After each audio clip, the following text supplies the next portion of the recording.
നമസ്കാരം. Yoganatham news team ഇന്നുള്ളത് കൊല്ലം മെഡിട്രീന ഹോസ്പിറ്റലിലാണ്.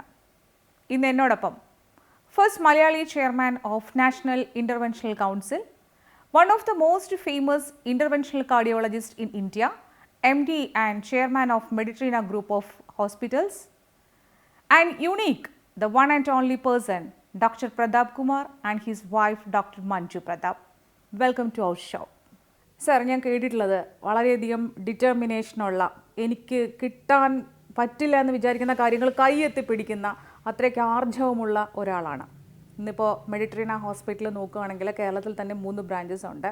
ഹരിയാനയിൽ 4 ഉണ്ട്, ജംഷഡ്പൂരിലുണ്ട്, ഡെറാഡൂണിലുണ്ട്, കെന്യയിലുണ്ട് ആൻഡ് മാൽദീവ്സിലുണ്ട്. എങ്ങനെയാണ് ഡോക്ടർ പ്രതാപ് കുമാർ തൻ്റെ തിരിഞ്ഞു നോട്ടം എങ്ങനെയാണ് നടത്തുന്നത്? ഈ ഡിറ്റർമിനേഷനില്ല, ഈ വാശി എന്നൊക്കെ പറയുന്നത് എല്ലാവർക്കും ഉള്ള കാര്യങ്ങളാണ്. എനിക്കതില്ല എന്ന് പറയാൻ പറ്റില്ല. പക്ഷേ ഏതൊരു വ്യക്തിക്കും വാശി ഉണ്ടാവുക. ഈ അംബിഷ്യസ് അല്ലാത്ത ഒരാളിനെ എനിക്കിഷ്ടമല്ല. എല്ലാവരും അംബിഷ്യസ് ആവണം എന്നാണ് ഞാൻ ആഗ്രഹിക്കുന്നത്. പലപ്പോഴും അംബിഷ്യസ് ആവുമ്പോൾ നമുക്ക് എനിമീസിൻ്റെ എണ്ണം കൂടുതലായിരിക്കും. എല്ലാവരും അംബിഷ്യസ് ആയാൽ നമുക്ക് എല്ലാവർക്കും ഈ ആശുപത്രി വേണ്ടിയാവാൻ പറ്റില്ല. കുറേ പേര് താഴെ നിൽക്കണം. പക്ഷേ എനിക്കതല്ല. ഒന്നാമനാകാൻ പറ്റുമോ എന്നുള്ളതാണ് എൻ്റെ ചോദ്യം. ഞാൻ MBBS പഠിക്കുന്ന സമയത്ത്, മെഡിക്കൽ കോളേജിൽ പോകുന്ന സമയത്ത് എനിക്ക് ഏറ്റവും കുറച്ച് മാർക്ക് കിട്ടിയത് മെഡിസിനിലാണ്. പക്ഷേ ഞാൻ എടുത്തത് MD മെഡിസിനാണ്. MD മെഡിസിനിൽ എനിക്ക് ഏറ്റവും അറിയാതിരുന്നത് കാർഡിയോളജിയായിരുന്നു. ഞാൻ DM കാർഡിയോളജി എടുത്തു. ഞാൻ കാർഡിയോളജി പഠിക്കുന്ന സമയത്ത് തിരുവനന്തപുരം മെഡിക്കൽ കോളേജിൽ കാത്തലാബില്ല, ആൻജിയോഗ്രാമില്ല, ആൻജിയോപ്ലാസ്റ്റി ഇല്ല. പക്ഷേ ഇന്ന് ഏറ്റവും കൂടുതൽ ഇന്ത്യയിൽ ഇൻ്റർവെൻഷൻ ചെയ്യുന്ന ഒരു കാർഡിയോളജിസ്റ്റാണ് ഞാൻ. അതുമാത്രവുമല്ല, ഏകദേശം 50-ന് മുകളിൽ ആൾക്കാർ ബലൂൺ ശസ്ത്രക്രിയ പരിശീലിപ്പിക്കാൻ എനിക്ക് കഴിയുകയും ചെയ്തു. എന്ത് നമുക്ക് കിട്ടിയില്ല അത് നേടാനുള്ള ശ്രമം ഞാൻ എപ്പോഴും നടത്താറുണ്ട്. അതുകൊണ്ടാവണം പലപ്പോഴും ഞാനൊരു കാർഡിയോളജിസ്റ്റായിട്ട് ജോയിൻ ചെയ്ത സമയത്ത് ഇത് പോരാ, എന്തുകൊണ്ട് ഞാൻ കാർഡിയോളജിസ്റ്റുകളെ ചികിത്സിക്കുക മാത്രമല്ല, കാർഡിയോളജിസ്റ്റുകളെ ഉണ്ടാവുന്ന ഒരു ആശുപത്രിയിൽ ജോലി ചെയ്യുക. ഏകദേശം ഒരു 40ഓളം കാർഡിയോളജിസ്റ്റുകൾ Meditrina group of hospitals work ചെയ്യുന്നുണ്ട്. നമ്മുടെ എല്ലാ സെൻറ്റേഴ്സിനും കാർഡിയോളജി ഡോമിനൻ്റാണ്. മൾട്ടി സ്പെഷ്യാലിറ്റി ഹോസ്പിറ്റൽ ഉണ്ടാക്കുമ്പോൾ പോലും ഞാൻ കാർഡിയോളജിക്ക് പ്രത്യേക പ്രാധാന്യം കൊടുക്കും. ഞാനൊരു കാർഡിയോളജിസ്റ്റ് ആയതുകൊണ്ട് തന്നെയാണ്.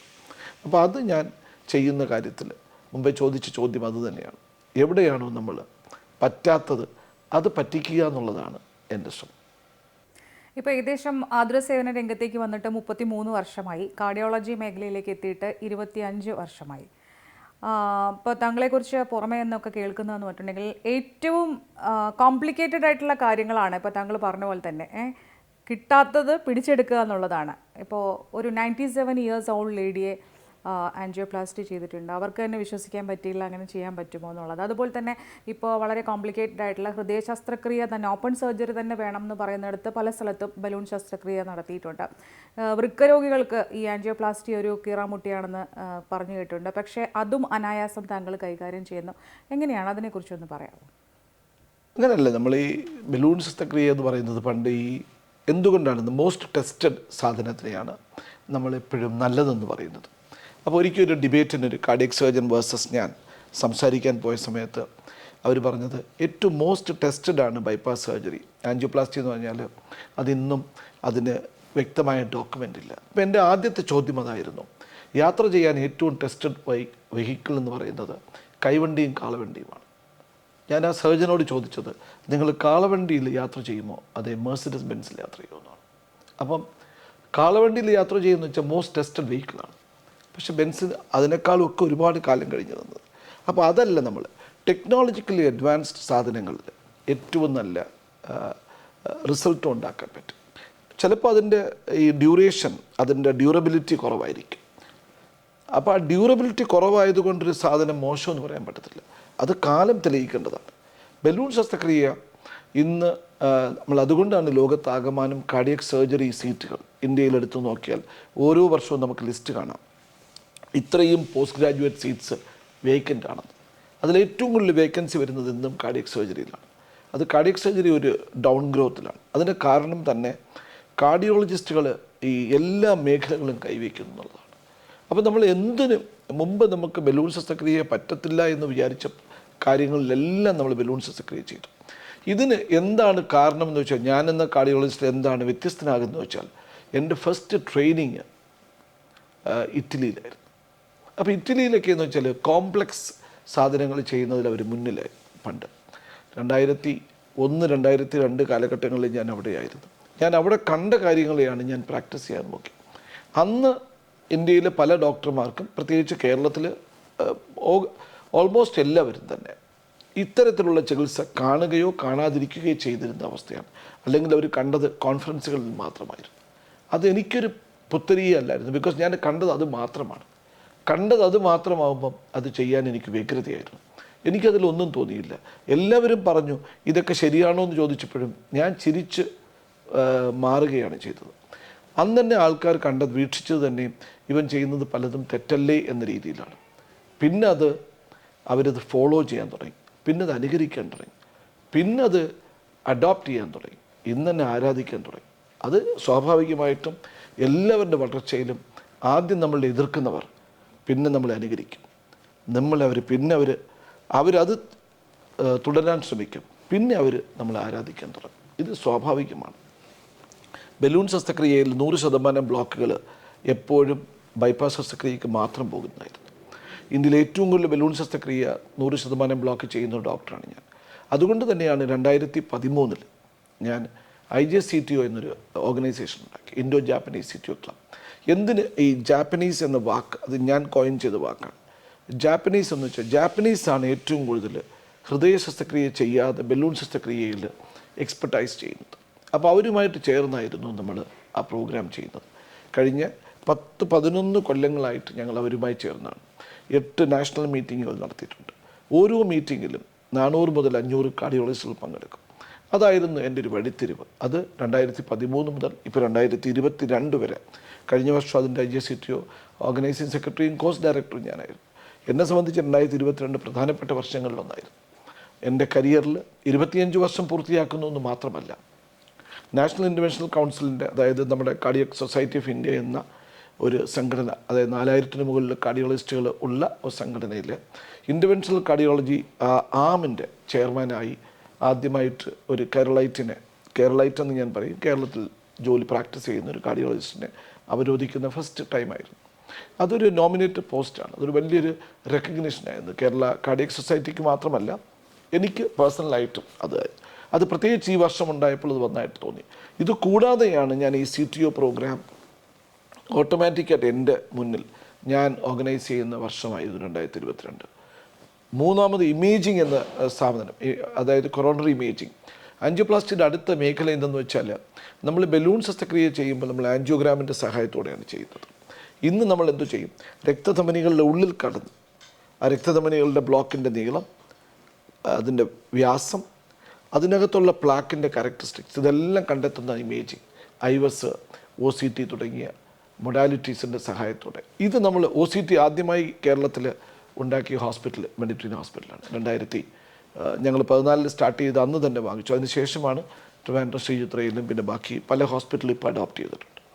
IVS ഏറ്റവും കൂടുതൽ, അതായത് ഇമേജിംഗ് മൊഡാലിറ്റി ഏറ്റവും കൂടുതൽ ചെയ്യുന്ന ഒരു സ്ഥാപനവും നമ്മുടെ ഇതാണ്. അപ്പോൾ ഇമേജിംഗ് നമ്മൾ ചെയ്യുന്നത് വഴി പ്രിസിഷൻ ആൻജിയോപ്ലാസ്റ്റി ചെയ്യുന്നതിലും നമ്മൾ 1ാം സ്ഥാനത്തെത്തി. ഇത് ഞാൻ ഇവിടെ മാത്രമല്ല, എല്ലാ 3 മാസത്തിലൊരിക്കലും 20ഓളം ഹൃദ്രോഗ വിദഗ്ധരെ ഇവിടെയോ അല്ലെങ്കിൽ ഞാൻ വേറെ ഏതെങ്കിലും സ്ഥലത്തോ വെച്ച് ഇൻഡസ്ട്രിയുടെ സഹായത്തോടെ ട്രെയിനിങ് ചെയ്യാറുണ്ട്. ഒരു 1.5 ദിവസത്തെ വെരി കോംപ്ലക്സ് അതിസങ്കീർണ ബലൂൺ ശസ്ത്രക്രിയകളുടെ വേരിയസ് ഭാവങ്ങളിൽ അവരെ പഠിപ്പിക്കാൻ ശ്രമിക്കാറുണ്ട്. എനിക്ക് ശേഷം പ്രളയം എന്നൊരു അല്ല എൻ്റെ കൺസെപ്റ്റ്. എനിക്ക് ശേഷം മറ്റു പല ഹൃദ്രോഗ വിദഗ്ധരും ഉണ്ടാകണമെന്നും, എനിക്ക് ബലൂൺ ശസ്ത്രക്രിയ ചെയ്യേണ്ടത് ഞാനല്ലല്ലോ. അതുകൊണ്ട് തന്നെ ഞാൻ എത്ര വെൽ ട്രെയിൻഡായിട്ട് എന്ത് കാര്യം? ഞാൻ ട്രെയിൻഡായി കഴിഞ്ഞാൽ എന്ത് സംഭവിക്കാൻ പോകുന്നത്? എനിക്കൊരു ബലൂൺ ശസ്ത്രക്രിയ ചെയ്യാൻ എന്നെപ്പോലെ ഒരാളിനെ കിട്ടാതെ വന്നാലോ? അപ്പം ഞാൻ എന്നെപ്പോലെ ആൾക്കാരെ സൃഷ്ടിക്കാനായിട്ട് ഞാൻ ശ്രമിക്കാറുണ്ട്. അപ്പോൾ അത് എൻ്റെ മാത്രമല്ല, എല്ലാ പ്രഗത്ഭരായ ഭിഷഗ്വരന്മാർ അവരെപ്പോലെ ആൾക്കാരെ ക്രിയേറ്റ് ചെയ്തേ മതിയാവും, എങ്കിലേ അവർക്ക് ചികിത്സ കിട്ടും. അപ്പോൾ അവർക്ക് ചികിത്സ കിട്ടാൻ വേണ്ടിയെങ്കിലും അത് ചെയ്യണം എന്ന് വിശ്വസിക്കുന്ന ഒരാളാണ് ഞാൻ.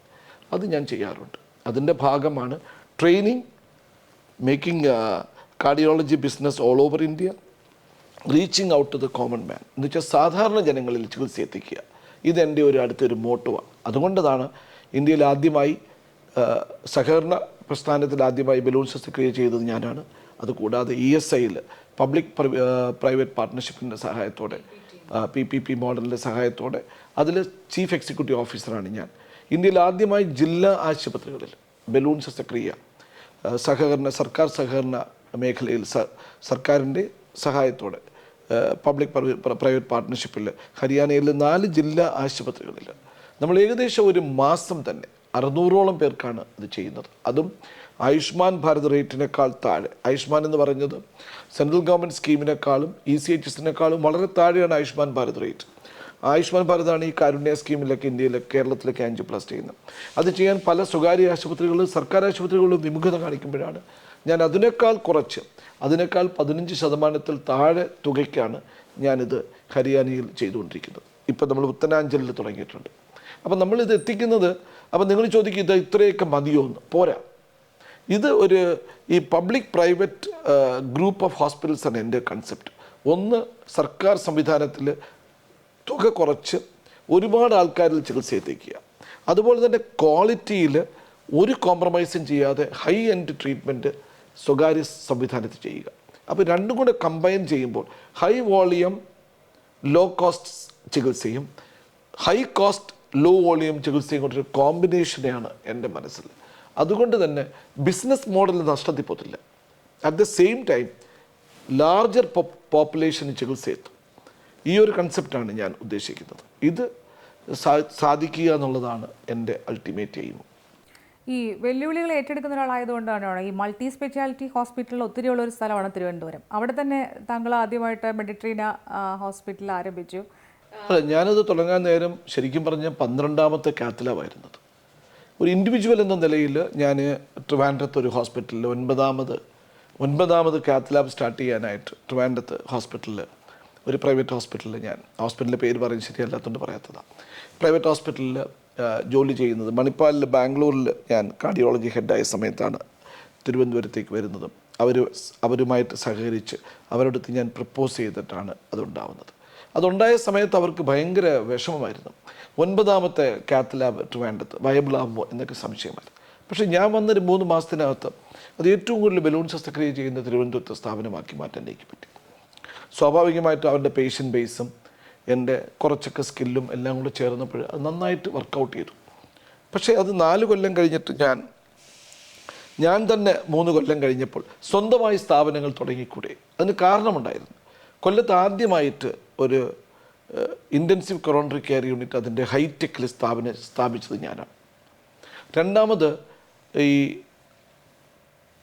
കേരളത്തിൽ ആദ്യമായി പ്രൈവറ്റ് സെക്ടറിൽ ഈ കോപ്പറേറ്റീവ് സെക്ടറിൽ കാർഡിയക് സെൻറ്റർ തുടങ്ങാനായിട്ട് ചുക്കാൻ പിടിച്ചത് ഞാനാണ് പരിയാരത്ത്.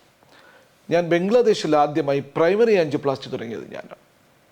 അപ്പോൾ പലതിനും ഞാൻ ഒന്നാമനായി ചുക്കാൻ പിടിച്ചിട്ടുണ്ട്. തിരുവനന്തപുരത്ത് ഈ സ്ഥാപനത്തിൽ ഇൻ്റർവെൻഷണൽ കാർഡിയോളജിയുടെ മുഴുവൻ സാധനങ്ങളും അതിൻ്റെ ബ്രിക്ക് വെക്കുന്നത് മുതൽ ഞാനതിൻ്റെ ചുക്കാൻ പിടിച്ചിട്ടുണ്ട്. അപ്പോൾ പലതിനും ഇതൊക്കെ പഠിക്കാൻ എനിക്ക് അവസരം കിട്ടി. അപ്പം ഞാൻ വിചാരിച്ചത് എന്തുകൊണ്ട് എനിക്ക് തുടങ്ങിക്കൂടാ. അങ്ങനെയാണ് ഞാനായിട്ട് മെഡിട്രീന ഹോസ്പിറ്റൽ തുടങ്ങുന്നത്. അത് 2009 ഡിസംബറിൽ ഈ SIH എന്നൊരു കൺസെപ്റ്റിലാണ്, സ്പെഷ്യാലിറ്റി ഇൻ എ ഹോസ്പിറ്റൽ. ഒരാൾക്ക് സ്വന്തമായിട്ട് ഒരുപാട് പൈസയൊന്നുള്ള ഒരാൾക്ക് എങ്ങനെ ഒരു സ്ഥാപനം തുടങ്ങാൻ പറ്റും. അപ്പോൾ ഷോപ്പ് എന്നൊരു സാധനമാണ് ഞാൻ തുടങ്ങിയത്. സാധാരണഗതിയിൽ ഒരു RP മാളിലോ അല്ലെങ്കിൽ യൂസഫ് അലിയുടെ ലുലു മാളിലോ ചെന്നിട്ടൊരു ചെറിയൊരു ക്യാബിൻ എടുത്തിട്ട് അവിടെ നമ്മൾ വൈകുന്നേരം സമോസ വിൽക്കാനിരിക്കുന്ന ഒരാളിൻ്റെ ഒരു വ്യഗ്രത, അത് മാത്രമാണ് ഞാൻ കാണിച്ചത്. ഞാൻ ഷോപ്പാണ് തുടങ്ങിയത്. അപ്പോൾ എൻ്റെ ഒരു കൺസെപ്റ്റ്, ഒരുപാട് സ്ഥലത്ത് ചുമ്മാതിരിക്കുന്ന ഒരു ചെറിയ സ്ഥലത്തെ കടമെടുത്തിട്ട് അവിടെ ഒരു സാധനം വിൽക്കുക. അപ്പോൾ അവിടെ വരുന്ന എല്ലാവരും എന്നെ കാണും, അതുവഴി ഞാനത് വിറ്റ് ഇതാക്കും. അതായിരുന്നു ഞാൻ ചങ്ങനാശ്ശേരി ചെത്തിപ്പുഴ ഹോസ്പിറ്റലിൽ ആദ്യമായിട്ട് എൻ്റെ കാർഡിയക് സെൻറ്റർ തുടങ്ങുന്നത്.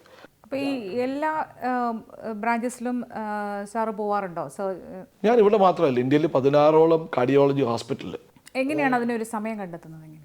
സമയം എല്ലാവർക്കും ഉണ്ടെന്നേ. എനിക്കിഷ്ടം പോലെ സമയമാണ്. ഏറ്റവും കൂടുതൽ സീരിയൽ കാണുന്ന ആളായിരുന്നു ഞാൻ. ഏറ്റവും കൂടുതൽ സിനിമ കാണുന്ന ആളായിരുന്നു ഞാൻ. ആൾക്കാർക്ക് തോന്നുകയാണ് നമുക്കിതിനൊന്നും സമയമില്ലാതെ. നമുക്ക് സമയമില്ലാത്തതല്ല, നമ്മൾ സമയത്തെ കൃത്യമായി ഉപയോഗിക്കാൻ അറിയാത്തത് നമ്മുടെ കുഴപ്പം. നമുക്ക് എല്ലാവർക്കും സമയമുണ്ട്. നമ്മൾ എത്ര സമയം ചുമ്മാ കളയുന്നറിയോ? നമ്മൾ ഈ വാട്സാപ്പിൽ നാട്ടുകാർക്ക് വേണ്ടി എത്ര സമയം കളയുന്നു. എത്ര പേർക്ക് വേണ്ടി പരദൂഷണം പറഞ്ഞ് നമ്മൾ സമയം കളയുന്നു. നമ്മൾ സമയത്തെ ഉപയോഗിക്കാൻ അറിയാത്തതാണ് തെറ്റ്. അത് ഞാൻ പറയത്തുള്ളൂ. ഇപ്പോൾ സാറ് പറഞ്ഞത് മറ്റുള്ളവർ സോഷ്യൽ മീഡിയയിൽ കൂടുതൽ സമയം സ്പെൻഡ് ചെയ്യുന്നു. അപ്പോൾ സാറ് സോഷ്യൽ മീഡിയയിലൊന്നും ഇൻവോൾവ് ചെയ്യുന്നില്ലാത്ത ഒരാളാണോ? അല്ല, അങ്ങനല്ല. സോഷ്യൽ മീഡിയ ഇൻവോൾവ് ചെയ്യണം. ഞാൻ ഇൻവോൾവ് ചെയ്യുന്നില്ല എന്നല്ലല്ലോ. സോഷ്യൽ മീഡിയയാണ് ഇപ്പോഴത്തെ നമ്മുടെ നാട്ടിലെ ഏറ്റവും വലിയ ഈ അഡ്വർടൈസിങ് മാത്രമല്ല, കമ്മ്യൂണിക്കേഷൻ മീഡിയ ഇന്ന് സോഷ്യൽ മീഡിയ തന്നെയാണ്. പത്രങ്ങൾ ഒക്കെ ഒരു പിന്നിൽ പോകുന്ന സമയത്ത് സോഷ്യൽ മീഡിയ നമ്പർ 1 ആയി നിൽക്കുകയാണ്.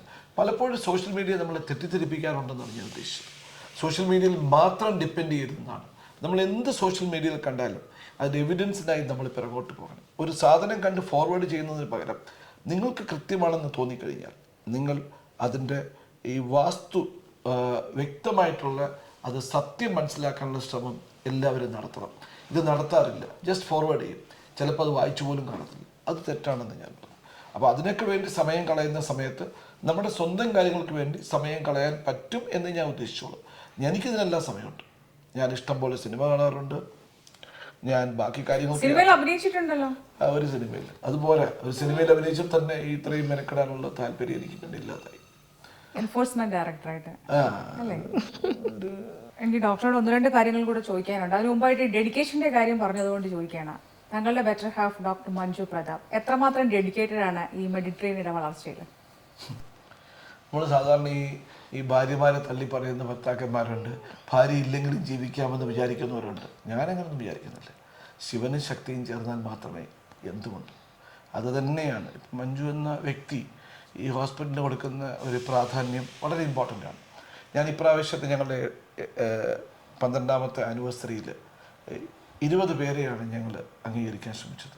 അതിൽ ഞാൻ അംഗീകരിച്ചത് ഞങ്ങളുടെ കോർപ്പറേറ്റ് രീതിയിൽ ഏറ്റവും കൂടുതൽ അംഗീകാരം കൊടുത്തത് ഡോക്ടർ മഞ്ജു പ്രതാപിനാണ്. അപ്പം ഞാൻ പ്രത്യേകം പറയുകയും ചെയ്തു, മഞ്ജുവിനെ ഞാൻ അംഗീകരിക്കുമ്പോൾ നിങ്ങൾ വിചാരിക്കും ഭാര്യയായിട്ടുള്ള സ്നേഹമാണ്. അല്ല, അഡ്മിനിസ്ട്രേഷനിൽ കാണിച്ച അപാരമായ സ്കില്ലാണ്. ഒരു ഡോക്ടർ എന്ന നിലയിൽ ഡോക്ടർ കൺവേർട്ടഡ് ടു അഡ്മിനിസ്ട്രേഷൻ എന്ന് പറയുന്നത് അതൊരു കൊച്ചു കാര്യമല്ല. ഒരു MBA ഡിഗ്രി ഉള്ള ഒരാളാണ്. പക്ഷെ MBA ഡിഗ്രി എടുത്തത് കൊണ്ടല്ല അഡ്മിനിസ്ട്രേഷൻ ആയത്. ഈ കാലഘട്ടങ്ങളിൽ പഠിച്ച് അതിനെ പ്രാവർത്തികമാക്കാൻ മൈന്യൂട്ട് കാര്യങ്ങളിൽ ഇറങ്ങിച്ചെല്ലാൻ വളരെ കർക്കശമായ കാര്യങ്ങളിൽ ഇടപെടുന്ന ആളാണ് മഞ്ജു. ഞാൻ പലപ്പോഴും ആൾക്കാരോട് ലീനിയൻ്റ് ആവുമ്പോഴും പുള്ളിക്കാരൻ ലീനിയൻ്റ് ആവേണ്ടതിന് മാത്രമേ ലീനിയൻ്റ് ആവും. കൃത്യമായിട്ട് ഈ ഹോസ്പിറ്റലിൽ ഒരു മൺതരി തരിക്കുന്നത് എങ്ങനെയാണെന്ന് അറിയാൻ പറ്റും. എനിക്ക് പലതും അറിയില്ല. ഇവിടെ പലതും ഞാൻ കേട്ടിട്ടില്ല, ഞാൻ അറിഞ്ഞിട്ട് പോലുമില്ല. ഇവിടെ ജോലി ചെയ്യുന്ന ആളാണെന്ന് ചോദിക്കും, പക്ഷെ പുള്ളിക്കാർക്ക് അറിയാത്ത ഒന്നും ഇവിടെ ഇല്ല. അപ്പോൾ അതുകൊണ്ട് കൃത്യമായിട്ട് കുടുംബം, മക്കൾ, ഭർത്താവ്, അച്ഛൻ, അമ്മ ഇവരിലെല്ലാം കൂടാതെയാണ് ഇത്രയും ചെയ്യുന്നത്. അതൊരു ഭയങ്കര സ്ത്രീകൾക്കുള്ളൊരു എഫേർട്ട് ഭയങ്കര, അല്ലെങ്കിൽ കഴിവ് ഭയങ്കരമാണ്. അതുകൊണ്ടാണ് സ്ത്രീകൾ സിനിമാ സംവിധാനത്തിൽ വന്നപ്പോൾ നമുക്ക് തന്നെ അറിയാം, അഞ്ജലി മേനോൻ, അങ്ങനെ എത്ര പേര് സിനിമയിൽ അഭിനയിക്കുന്നവർ, സിനിമ മുന്നിൽ നിൽക്കുന്നവർ, രാഷ്ട്രീയ നേതാക്കൾ, പലർക്കും കഴിവുള്ള ഒരുപാട് പേരുണ്ട്. നിങ്ങളെ സപ്രസ് ചെയ്തിട്ടേക്കുന്നുണ്ടല്ലേ അറിയാത്തത്. ഞാൻ എൻ്റെ വൈഫിനെ സപ്രസ് ചെയ്തിട്ടില്ല, അതുകൊണ്ടല്ലയോ ഇപ്പം എൻ്റെ വിളിക്കുന്ന ഇൻ്റർവ്യൂ ചെയ്യുന്ന ഒരാൾ. നിങ്ങളെ സപ്രസ് ചെയ്യാത്തതുകൊണ്ടല്ലേ ഇൻ്റർവ്യൂ ചെയ്യാൻ പറ്റുന്നത്. അത് തന്നെയാണ് ഞാൻ ചെയ്യുന്നത്. ഞാനൊന്നും സപ്രസ് ചെയ്യാറില്ല. മാത്രമല്ല ഞാൻ എല്ലാം കേട്ട് എന്ത് പറയുന്നു അതുപോലെ പ്രവർത്തിക്കുന്ന മനുഷ്യനാണ്. ഞാൻ മെഡിക്കൽ കോളേജിലായിരുന്നു. എന്തായാലും ഇത്രയും സാറ് പറഞ്ഞല്ലോ, കുറച്ചും കൂടെ അത് മാഡം പറയും. തിരുവനന്തപുരം മെഡിക്കൽ കോളേജിൽ വർക്ക് ചെയ്യുമായിരുന്നു. അസോസിയേറ്റ് പ്രൊഫസറായിട്ട് വർക്ക് ചെയ്യുന്ന കാലമായിരുന്നു. അന്ന് ഡോക്ടർ നമുക്ക് ട്രിവാൻഡ്രത്ത് മെഡിട്രീന ഉള്ളതുകൊണ്ട് നമുക്ക് ഫാമിലിയായിട്ട് ഒരുമിച്ചായിരുന്നു.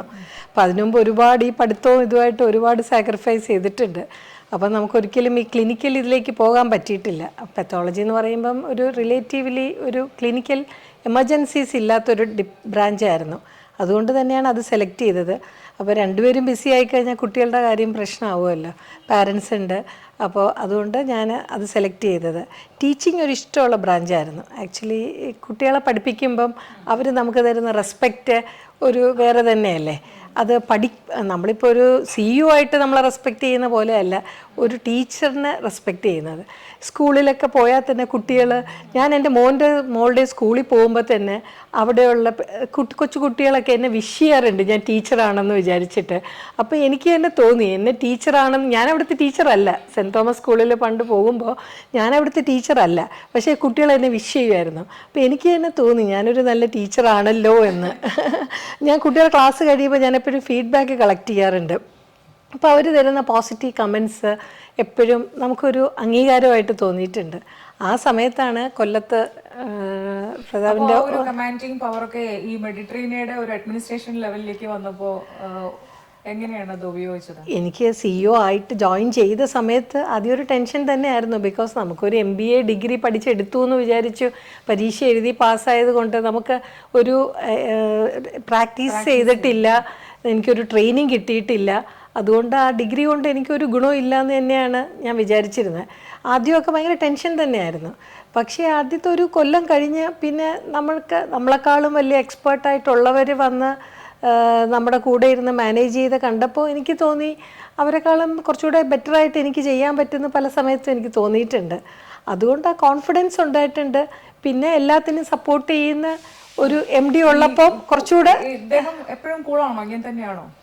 അയ്യോ ഇല്ല ഇല്ല, രണ്ട് എക്സ്ട്രീംസാ. സ്നേഹമാണെങ്കിൽ സ്നേഹം, പക്ഷെ പ്രശ്നങ്ങളുണ്ടായി അതുപോലെ ഫയർ ചെയ്യും. എന്നെ മാത്രമല്ല എല്ലാ സ്റ്റാഫ്. ഒരു ബൗണ്ടറി വെക്കാറുണ്ടോ അല്ലെങ്കിൽ? ഹോസ്പിറ്റലിൽ വന്നു കഴിഞ്ഞാൽ ഹസ്ബൻഡ് വൈഫ് എന്നൊരു ഇതേ ഇല്ല. അത് രണ്ട് വ്യക്തികൾ, ഞാൻ മെഡിട്രീനയുടെ ഷെയർ ഹോൾഡറോ ഒന്നുമല്ല, ഞാൻ ജസ്റ്റ് ഒരു അഡ്മിനിസ്ട്രേറ്റീവ് പോസ്റ്റിലുള്ള ഒരാൾ മാത്രമാണ്. അപ്പോൾ നിങ്ങൾ രണ്ടുപേരും ഒത്തിരി സോഷ്യൽ കമ്മിറ്റഡ് ആയിട്ടുള്ള രണ്ട് വ്യക്തികളാണ്. ഇത്രയും നേരത്തെ ഒരു സംഭാഷണത്തിൽ നിന്നാണ് ഞാൻ മനസ്സിലാക്കിയെടുത്തത്. ഈ ഒത്തിരി പേഷ്യൻസിനെ കാണാനായിട്ടൊരു ഇട വന്നിട്ടുണ്ടാവും അല്ലേ, പല തലങ്ങളിലുള്ളവരെ. എങ്ങനെയാണ് അതൊക്കെ ഓർത്തെടുക്കുന്നത്? എന്തെങ്കിലും മനസ്സിൽ തട്ടുന്ന ഓർമ്മകളോട്? താങ്കൾ ഒരു പുസ്തകം എഴുതിയിട്ടുണ്ടെന്ന് എനിക്ക് തോന്നുന്നു, ഓർമ്മകളുടെ ഹൃദയസ്പന്ദനം. ഓക്കെ, എന്തായിരുന്നു ആ ഒരു രചനയിലേക്ക് വഴിതെളിച്ചത്? എന്തായിരുന്നു? നമ്മളെല്ലാവരും നമ്മളെ ആൾക്കാർ കാണുന്ന എന്തുകൊണ്ട് ഒരു കാർഡിയോളജിസ്റ്റ് ആയിട്ടാണ്. ഞാനൊരു കാർഡിയോളജിസ്റ്റ് ആണെങ്കിലും ഞാൻ ഈ കഥകൾ പറയുന്ന ഒരാളാണ്. ഞാൻ ഈ രോഗികളുടെ വരുമ്പോൾ എൻ്റെ OP വരുമ്പോൾ എൻ്റെ OP നിൽക്കുന്ന കൊച്ചുങ്ങളൊക്കെ പറയും, സാറിനോട് നിൽക്കാൻ ഭയങ്കര രസമാണ്. രസമെന്ന് വെച്ചാൽ വരുന്ന ആൾക്കാരത് ഞാൻ കഥകൾ ചോദിക്കും.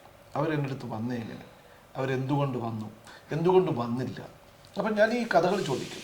ഫോർ എക്സാമ്പിൾ, കഴിഞ്ഞ ഒരു 3 ആഴ്ച മുമ്പ് സുഗു എന്നൊരാൾ ഒരുപാട് കഷ്ടപ്പെട്ട് വൃക്കകൾക്ക് പ്രവർത്തന ദൂഷ്യം ആയി 5.5 ക്രിയാറ്റിൻ, അതിൽ ട്രിവാൻഡ്രത്ത് മെഡിക്കൽ കോളേജിലൊക്കെ പോയി പലയിടത്തും പോയി ക്രിയാറ്റിൻ കൂടി 8.8 ആയിട്ട് അയാൾ നമ്മൾ സർക്കാർ ആശുപത്രി, ഇവിടുത്തെ ഗവൺമെൻറ് ഹോസ്പിറ്റലിൽ നിന്ന് ഒരു വളരെ മോശമായൊരവസ്ഥയിൽ വെന്റിലേറ്ററിൽ നിന്ന് ഇവിടെ വന്നു കഴിഞ്ഞിട്ട് 2-3 ഡയാലിസിസ് കഴിഞ്ഞിട്ട് മൾട്ടിപ്പിൾ ബ്ലോക്ക് ഉണ്ട്. ഒരൊറ്റ മനുഷ്യനും പുള്ളിയെ തൊടാൻ തയ്യാറല്ല, കാരണം ക്രിയാറ്റിൻ കൂടുതലാണ്. അപ്പം ഈ സുഗു അയാൾ എൻ്റെ തോന്നി, സാറ് ഇങ്ങനെ ഈ മരുന്നൊന്നും ഇല്ലാതെ ഞാൻ പറഞ്ഞ ആൻജിയോഗ്രാം ചെയ്യുന്നതിന് 10 ml കോൺട്രാസ്റ്റ് ആവും, പക്ഷെ ആൻജിയോപ്ലാസ്റ്റി ഞാൻ ഒരു മരുന്നും ഇല്ലാതെ ചെയ്യും. ഇത് വളരെ ഒരു ഫിനാൻഷ്യലി ഭയങ്കര സ്ട്രോങ് ആൾക്കാരൊന്നും അല്ല, പക്ഷെ അവർ പൈസ അടയ്ക്കാൻ തയ്യാറായി. ഞാനങ്ങനെ പുള്ളിയെ ആൻജിയോപ്ലാസ്റ്റി ചെയ്തു. ഒരു 4-5 ദിവസം പുള്ളി പതുക്കെ കൊണ്ട് എല്ലാം സ്റ്റേബിളായി. 2-3 ഡയാലിസിസ് 8 ക്രിയാറ്റിനിൽ നിന്ന് ഇവിടുത്തെ ഡയാലിസിസ് കൊടുത്തുകൊണ്ടിരുന്നു. അത് കഴിഞ്ഞ് പുള്ളിയെ ഡിസ്ചാർജ് ചെയ്തു. ഈ കഴിഞ്ഞ ആഴ്ച, അതായത് ഒരു 7-8 ദിവസം മുമ്പ് സുഗു വന്ന് എൻ്റെ അടുത്തിരുന്ന് ഈ കരഞ്ഞുകൊണ്ട് പറഞ്ഞു, ഭയങ്കര സന്തോഷം, ഇപ്പോൾ ഡയാലിസിസ് ഇല്ല, കംപ്ലീറ്റ്ലി നോർമൽ മനുഷ്യൻ, പക്ഷേ ക്രിയാറ്റിൻ 5.8 ആണ്. പക്ഷേ ഈ 5.8 ക്രിയാറ്റിൻ പുള്ളിയെ സംബന്ധിച്ച് പുള്ളിക്കൊന്നും തോന്നിയിട്ടില്ല, കുറേ നാളായിട്ട് 5.8 ആണ്. അപ്പോൾ ഈ 5.8 ക്രിയാറ്റിനും ഹൃദയാഘാതവും വന്നൊരു മനുഷ്യന് ഒരു ആൻജിയോപ്ലാസ്റ്റി ചെയ്ത് എല്ലാവരും തള്ളിക്കളഞ്ഞു. പുള്ളി എൻ്റെ അടുത്ത് വന്ന് ഇത് കഴിഞ്ഞു. അപ്പോൾ ഇതുപോലെ ഒരാളിലുണ്ട്, ഞാൻ ഏകദേശം 67 രോഗികളെ ഇപ്പം ക്രിയാറ്റിൻ കൂടി ആൾക്കാർ ചെയ്തിട്ടുണ്ട്. അത് ഡോക്യുമെൻ്റ് ആക്കിയിട്ടുണ്ട്. ഏറ്റവും കൂടുതൽ പബ്ലിഷ് ഡേറ്റയാണ് ലോകത്തിലെ ഏറ്റവും. അത് നമ്മൾ ചെയ്തത് 97-year-old ആൻജിയോപ്ലാസ്റ്റി ചെയ്ത. ഇത് ഞാൻ പറഞ്ഞ ക്രിയാറ്റിൻ കൂടുന്ന പേഷ്യൻസിന്റെ ഇന്ത്യ ലോകത്തിലെ ഏറ്റവും വലിയ ഹിസ്റ്ററി. അപ്പോൾ ആ ഒരു അമ്മയും ചെയ്യുന്ന സമയത്ത് അവരുടെ വീട്ടുകാരൊക്കെ വില്ലിങ് ആയിരുന്നോ ഈ 97? അങ്ങനെയല്ല, അവർ കഥ എന്ന് പറഞ്ഞാൽ അവർ ബേസിക്കലി ട്രിവാൻഡ്രത്ത് തന്നെ 2 പ്രശസ്തമായ ഹോസ്പിറ്റലിൽ പോയ സമയത്ത് അവിടുത്തെ ആശുപത്രിയിലെ ഡോക്ടർമാർ പറഞ്ഞു, ഈ അമ്മച്ചി ഇനി എന്തിനാണ് എന്ന് ചോദിച്ചു. അപ്പം ഈ ചോദിച്ച സമയത്ത് ഈ പുള്ളിക്കാരൻ ഇവരുടെ അടുത്ത് പറഞ്ഞുകൊണ്ടിരിക്കുക, അല്ല ഞങ്ങൾ എന്തെങ്കിലും ചെയ്യാം. അപ്പോൾ അവിടുത്തെ ഈ CMOമാർ പല പ്രൈവറ്റ് ഹോസ്പിറ്റലിലും ഈ അങ്ങോട്ടും ഇങ്ങോട്ടൊക്കെ മിക്സ് ചെയ്ത് പോകുന്നത്. അവിടുത്തെ ഒരു മെഡിക്കൽ ഓഫീസർ അന്ന് രാത്രിയിൽ അവിടെ നിന്നത്, അവർ പറഞ്ഞു, നിങ്ങൾ പ്രതാപ് സാറിനെ പോയി കണ്ടാൽ നടക്കും, ഞാൻ അവിടെയും ഡ്യൂട്ടി എടുത്തിട്ടുണ്ട്. അപ്പം ഇവർ ഡിസ്ചാർജ് വാങ്ങിച്ച് എൻ്റെ അടുത്ത് വന്നു. അവർ എൻ്റെ അടുത്ത് വന്ന് നമ്മളെ ട്രിവാൻഡ്രത്ത് മെഡിട്രീനിൽ വന്ന് ഞാൻ പറഞ്ഞ് നമുക്ക് ചെയ്യാം. അപ്പോൾ അവർ ചോദിച്ചു, സാറേ എൻ്റെ അമ്മ ഒരു ദിവസമെങ്കിലും ജീവിക്കുമെങ്കിൽ എത്ര രൂപയും ചിലവാക്കാൻ ഞങ്ങൾ അവരുടെ പേര് സൽമ ബീവി എന്നായിരുന്നു. പക്ഷെ ഞാൻ അത്ഭുതപ്പെട്ടു പോയിട്ടുണ്ട്. അവരെ ഞാൻ ഒരു വർഷം കഴിഞ്ഞ് നമ്മുടെ ഹോസ്പിറ്റലിൽ വെച്ചിട്ട്, ഈ അമ്മ വില്ലിങ് ആയിരുന്നോ ചെയ്യാൻ? ഈ അമ്മയ്ക്ക് മക്കള് എന്ത് ചെയ്താലും കുഴപ്പമില്ല, അങ്ങനെ ഒരു അമ്മ. മക്കൾ അങ്ങനെയല്ല. അമ്മയെന്ന് പറഞ്ഞാൽ കുടുംബം വിറ്റും അമ്മയെ നോക്കണമെന്ന് വാശി പിടിക്കുന്ന മക്കൾ. അപ്പോൾ ആ മക്കള് അത് ചെയ്ത് കഴിഞ്ഞിട്ട് ഒരു വർഷം കഴിഞ്ഞ് ഞാൻ അവരെ പൊന്നാടിയിട്ട് ആദരിക്കുകയും ചെയ്തിട്ടുണ്ട്. 98 വയസ്സിൽ. അവർ 104ാമത്തെ വയസ്സിലാണ് മരിക്കുന്നത്. അവരുടെ മകൻ എൻ്റെ പേഷ്യൻ്റാണ്. പുള്ളി ട്രിവാൻഡ്രത്ത് നിന്ന് ഇന്നും കൊല്ലത്ത് വന്ന് എന്നെ വന്ന് കാണാറുണ്ട്. ഇത് കൂടാതെ പാലായിൽ തോമസ് എന്നൊരാളുണ്ടായിരുന്നു. ഞാൻ എൻ്റെ പുസ്തകത്തിൽ പ്രതിപാദിച്ചിട്ടുണ്ട്. അങ്ങനെ ഞാൻ ആൻജിയോപ്ലാസ്റ്റി ചെയ്യുന്ന 92ാമത്തെ വയസ്സിലാണ്. അപ്പോൾ പുള്ളിയുടെ ആൻജിയോഗ്രാം കഴിഞ്ഞിട്ട് 2 രക്തക്കുഴലിൽ ഒരെണ്ണം പൂർണ്ണമായി അടഞ്ഞിരിക്കുകയായിരുന്നു. പക്ഷെ അദ്ദേഹത്തിൻ്റെ അമ്മ, വൈഫ്, ഈ തോമസിൻ്റെ വൈഫ് റോയി എന്ന് പറഞ്ഞ തോമസിൻ്റെ മോനുണ്ടായിരുന്നു. അവരൊക്കെ ഭയങ്കര ആക്റ്റീവായിട്ട് എന്തും ചെയ്യാൻ റെഡിയാണ്. പക്ഷെ അവർ ഈ ഡോക്ടർമാരുടെ അടുത്ത് പലയിടത്തും പരിചയക്കാരെ വിളിച്ച് ചോദിക്കുമ്പോൾ എല്ലാവരും പറഞ്ഞ് 92 വയസ്സിൽ എന്തിനു ചെയ്യുന്നു എന്നുള്ളതാണ്. പക്ഷേ ആ 92 വയസ്സ് ചെയ്ത തോമസ് ഇന്നും ജീവിച്ചിരിക്കുകയാണ്. 100ാമത്തെ ബർത്ത്ഡേക്ക് എന്നെ വിളിച്ചിരുന്നു. ഞാൻ ആ വീട്ടിൽ പോയിരുന്നു. ഞാനും മഞ്ജു അവിടെ പോയി അവിടെ കൂട്ടിരുന്ന് ആഹാരം കഴിച്ചു. അപ്പം അത് ഞാനൊരു ഫേസ്ബുക്ക് പോസ്റ്റായിട്ട് ഇട്ടിട്ടുണ്ടായിരുന്നു. അതിൻ്റെ 100ാമത്തെ. പക്ഷെ അദ്ദേഹത്തിൻ്റെ വൈഫ് മരിച്ചുപോയി. അദ്ദേഹത്തിന് ചെയ്യണമെന്ന് വാശി പിടിച്ച അമ്മ മരിച്ചുപോയി. പക്ഷെ പുള്ളി ഇന്നും ജീവിച്ചിരിപ്പുണ്ട്. അപ്പം ഞാൻ പറയുന്നത്, പലപ്പോഴും നമ്മൾ വയസ്സിനെ ഒരു കീറാമുട്ടിയായിട്ട് എടുക്കും. അത് നമ്മൾ തെറ്റായൊരു കാര്യമാണ്. ചികിത്സ നിഷേധിക്കാനുള്ള അവകാശം നമുക്കില്ല. പിന്നെ സാമ്പത്തിക ബുദ്ധിമുട്ട് കൊണ്ട് ചികിത്സ നിഷേധിക്കപ്പെടുന്ന ഒരുപാട് പേര് കാണും. പിന്നെ ചില ആൾക്കാരുണ്ട്. കഴിഞ്ഞ ആഴ്ച നടന്നൊരു വലിയ രസകരമായ സംഭവം. ഒരു 86 വയസ്സുള്ള അമ്മ കൊല്ലത്ത് വേറൊരു ആശുപത്രി പറഞ്ഞു ഇതിന് ബൈപ്പാസേ പറ്റത്തുള്ളൂ. അമ്മയ്ക്കാണെങ്കിൽ അമ്മയെ കണ്ടാൽ തന്നെ ബൈപ്പാസ് നമ്മൾ പറയാൻ പറ്റത്തില്ല. കുനിഞ്ഞു കൂടിയ ഒരു അമ്മ, പക്ഷെ നല്ല നെഞ്ചുവേദന, 2 സ്റ്റെപ്പ് നടക്കാൻ പറ്റത്തില്ല. മകനൊരു BMW കാറൊക്കെ ഉള്ള ഒരാളാണ്. ഒരു iPhone 14 ഒക്കെ ഉണ്ട്. എൻ്റെ മേശപ്പുറത്തുകൊണ്ട് വെച്ചിട്ട് പറഞ്ഞു, സാറേ അത് നമുക്ക് ECHS ഒക്കെ ഉണ്ട്, അതിനകത്ത് വേണമെങ്കിൽ പറ്റുമോ? ഞാൻ പറഞ്ഞു, ECHSൽ ഇത് ചെയ്യാൻ പറ്റത്തില്ല, നിങ്ങളല്ലാതെ പൈസ കൊടുത്തു വന്നാൽ ഞാൻ ചെയ്തു തരാം. അപ്പോൾ ഉടനെ പുള്ളി ഒറ്റയടിക്ക് മാറി എന്ത് പറഞ്ഞറിയോ, 86 വയസ്സൊക്കെ അല്ലേ, ഇനി വേണോ അമ്മയ്ക്ക്? അപ്പം ഞാൻ പറഞ്ഞു, അത് തന്നെയല്ലേ മറ്റേ ഡോക്ടർ നിങ്ങളടുത്ത് ചോദിച്ചു. 86 വയസ്സുണ്ട്, നിങ്ങൾ ചെയ്യുന്നെങ്കിൽ ബൈപ്പാസ് ചെയ്യുക, അല്ലെങ്കിൽ ഒന്നും ചെയ്യണ്ട. ഞാൻ ആലോചിക്കുന്നത്, ഒന്നും ചെയ്യണ്ട അല്ലേ? ഞാൻ പറഞ്ഞു, ഞാൻ പറയത്തില്ല, എൻ്റെ അമ്മയായിരുന്നെങ്കിൽ ഞാൻ ചെയ്തത്. നിങ്ങൾക്ക് കാശില്ലാത്തതുകൊണ്ടാണ് ചെയ്യാത്തതെങ്കിൽ ചെയ്യണ്ട, പക്ഷെ നിങ്ങൾ തീരുമാനിക്കും. പക്ഷെ ഈ സ്കീമിൻ്റെ ഉള്ളിൽ നിർത്തിക്കൊണ്ട് ഇത്രയും കോംപ്ലിക്കേറ്റഡ് ആൻജിയോപ്ലാസ്റ്റി ചെയ്യാൻ ഞാൻ തയ്യാറല്ല എന്നേ ഞാൻ പറഞ്ഞു.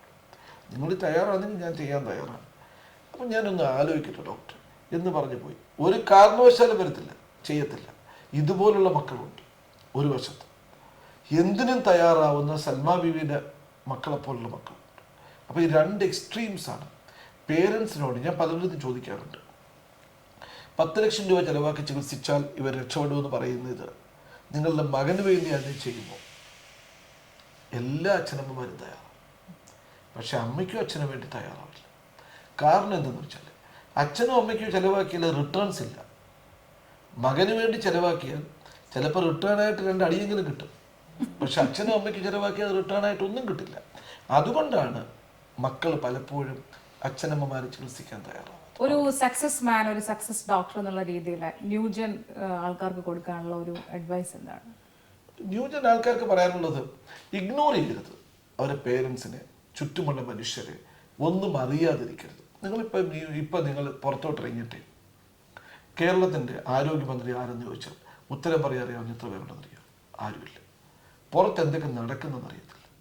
ലണ്ടൻ, ജർമ്മനിയിലാന്ന് വിശ്വസിക്കുന്ന എത്ര ന്യൂജൻ പിള്ളേരുണ്ട്. അപ്പം ഞാൻ പറയുന്നത്, ബേസിക് നോളജ് ഇപ്പോൾ വളരെ കുറവാണ്. അതിനുള്ള സംവിധാനങ്ങളില്ല. ഇത് നമ്മളുടെ ഈ കരിക്കുലത്തിൻ്റെ ഭാഗമാക്കാം. ബേസിക് നോളജ്, ഞാൻ പറയുന്ന ജനറൽ നോളജിൻ്റെ ഡെപ്തിലല്ല. നമ്മൾ ഈ ഏറ്റവും കൂടുതൽ നോളജുള്ള ആൾക്കാരുള്ള ഒരാൾ, നമ്മളെ പ്രദീപിനെ പോലെ ഒരാളൊന്നും ആവാനല്ല ഞാൻ പറഞ്ഞു. പക്ഷേ ബേസിക് നോളജ്. അമേരിക്ക എന്ന് പറയുന്നത് ഏഷ്യ എന്ന കോണ്ടിനെൻറ്റിലല്ല എന്തെങ്കിലും അറിയണം, മനസ്സിലായില്ലേ? നൈജീരിയ ഓസ്ട്രേലിയയിലല്ലെന്ന് അറിയണം, ഓസ്ട്രേലിയയുടെ ക്യാപിറ്റൽ ഡൽഹി അല്ലെന്ന് അറിയണം. ഇതൊക്കെ അറിയുന്നത് നല്ലതാണ്. ഇത്രയും ബേസിക് നോളജ് എങ്കിലും വേണം. അപ്പം നമ്മൾ അതിന് ഉള്ള ഒരു സംവിധാനം കരിക്കുലത്തിലുണ്ടാവണം, അത്യാവശ്യം. പിന്നെ നമുക്ക് നാളെ എന്തൊക്കെയാണ്, ഇൻകം ടാക്സ് എന്താണ്, സെയിൽ ടാക്സ് എന്താണ്, ഇതൊന്നും അറിയാത്ത പിള്ളേരാണ്. ഇവർക്കൊന്നും അറിയത്തില്ല. അപ്പോൾ എന്തിനാണ് കൊടുക്കുന്നത് ഒന്നും അറിയില്ല. അപ്പോൾ ആ ഒരു അറിവില്ലായ്മ തെറ്റാണ്. അത് വേണം എന്നുള്ളതാണ്. അപ്പം നമ്മൾ ന്യൂജനെ എനിക്ക് പറയാനുള്ളത് ഒരു ചെറിയൊരു നോളജ് എല്ലാത്തിനെ കുറിച്ചും ഉണ്ടാവണം അവർക്ക്, എങ്കിലേ അവർക്ക് കാര്യങ്ങൾ അറിയും. ഒരുപാട് പേര് രോഗികളായിട്ട് വരാറുണ്ട്. അപ്പം ഞാൻ ചോദിക്കാറുണ്ട്, നിങ്ങളുടെ മക്കൾ ഏത് സ്കൂളിൽ പോകണമെന്ന് നിങ്ങൾ തീരുമാനിക്കാറുണ്ട്? മക്കൾ ജനിക്കുന്നതിന് മുമ്പ് തന്നെ അമ്മയുടെ ഗർഭപാത്രത്തിരിക്കുമ്പം അവർക്ക് പേരിടാനായിട്ട് പുസ്തകങ്ങൾ തപ്പാറുണ്ട്, കൂട്ടുകാരുടെ അടുത്ത് ചോദിക്കാറുണ്ട്. ഇതെല്ലാം കഴിഞ്ഞ് അവരെ സ്കൂളിൽ ചേർക്കുന്നത് ഏത് സ്കൂളിൽ ചേർക്കണമെന്ന് ആഗ്രഹിക്കാറുണ്ട്. ഇതും കഴിഞ്ഞ് നാളെ മകളുടെ കല്യാണത്തിന് എവിടെ നിന്ന് സ്വർണം വാങ്ങിക്കണം, ഏത് കടയിൽ നിന്ന് വസ്ത്രം വാങ്ങിക്കണം, ആരെയൊക്കെ വിളിക്കണം, ഏത് ഹാളിലായിരിക്കണം, കൊടുക്കുന്ന ഫുഡിന് ഏതൊക്കെ വിഭവങ്ങൾ ഉണ്ടാവണം, ഇതെല്ലാം ചിന്തിക്കാറുണ്ട്. പക്ഷെ നാളെ ഏതെങ്കിലും കാരണവശാൽ ഞാൻ ഹൃദ്രോഗിയോ വൃക്കരോഗിയോ തലച്ചോർ രോഗിയോ ലിവർ രോഗിയോ ശ്വാസരോഗിയോ ആകുമെന്ന് വിചാരിച്ച് നമ്മൾ ആരെ കാണണമെന്ന് പ്ലാൻ ചെയ്യാറില്ല. ഉണ്ടോ? 100% ഉറപ്പുള്ളത് ഇതാണ്. കല്യാണം കൊച്ചിന് നടക്കാതിരിക്കാം, പക്ഷെ മരണം 100% ഉറപ്പാണ്. അത് ഏതെങ്കിലും രീതിയിലാണ്. അടിച്ചു കൊല്ലപ്പെടുകയോ, അതായത് ഹോമിസൈഡ്, ആത്മഹത്യ ചെയ്യുകയോ ആക്സിഡൻറ്റോ അല്ലെങ്കിൽ നമ്മൾ മരിച്ചേ പറ്റും. ഏതെങ്കിലും അവയവങ്ങളിലൂടെ, അത് ഹൃദയമാകാം, തലച്ചോറാകാം, വൃക്കയാകാം, കരളാകാം, ശ്വാസകോശമാകാം, ഇതിലൊന്നും. അത് എവിടെ പോകണം, ആരെ കാണണം എന്ന ചിന്ത ജനിച്ചു കഴിഞ്ഞാൽ ഉടനെ ഉണ്ടാകുന്നത് നല്ലതാണ്. മരണം നമുക്കായി കാത്തിരിക്കുന്ന അതിഥിയാണ് എന്ന ഓർമ്മയിലൂടെ. വളരെ വാല്യുബിൾ ആയിട്ടുള്ള കുറേ കാര്യങ്ങളാണ് ഡോക്ടർ നമ്മളോട് പങ്കുവച്ചത്. എന്തായാലും മെഡിട്രീന ഹോസ്പിറ്റൽ എന്ന ശൃംഖല ലോകം മൊത്തം എത്താനായി താങ്കളിലൂടെ കഴിയട്ടെ. ഒത്തിരി പേർക്ക് താങ്കളിലൂടെ ജീവൻ പകർന്നു തന്ന് കൂടുതൽ, ഇപ്പം നേരത്തെ താങ്കൾ പറഞ്ഞ പോലെ 100-104 വയസ്സ് വരെയൊക്കെ ജീവിക്കുന്നവരായി തീരാനായിട്ട് ഈശ്വരൻ നിങ്ങളെ രണ്ടുപേരെയും അനുഗ്രഹിക്കട്ടെ എന്ന് ആശംസിച്ചുകൊണ്ട് നിർത്തുന്നു. നന്ദി, നമസ്കാരം.